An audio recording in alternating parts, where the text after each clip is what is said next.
लाडकी बहीण योजनेचा चौथा हप्ता द्यायला सरकारच्या तिजोरीमध्ये पैसा नाहीये। खासदार संजय राऊत यांनी लाडकी बहीण योजनेवरून सरकारवर हल्लाबोल केल्याचं सध्या पाहायला मिळतंय। लाडकी बहीण योजनेमुळे राज्य सरकार ओव्हरड्राफ्टवर चाललंय आणि सरकारच्या तिजोरीमध्ये खडखडाट पाहायला मिळतोय। सरकारी कर्मचाऱ्यांची दिवाळी अंधारात जाण्याची भीती आता संजय राऊत यांनी व्यक्त केल्याचं पाहायला मिळतंय। लाडकी बहीण योजनेमुळे सरकारी कर्मचाऱ्यांना पगार द्यायला पैसे नाहीत असं सुद्धा संजय राऊत यांनी म्हटलंय।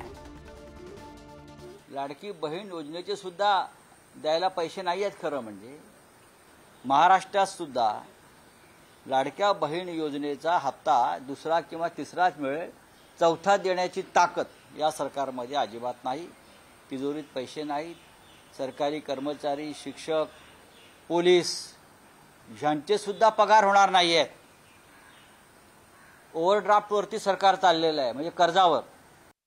महाराष्ट्राच्या मुख्यमंत्र्यांची तशी योजना दिसते आहे की सरकारी कर्मचाऱ्यांना पगार नाही, बोनस नाही, पोलिसांना पगार होणार नाहीत, शिक्षकांचे पगार होणार नाहीत, अंगणवाडी सेविकांचे पगार होणार नाहीत।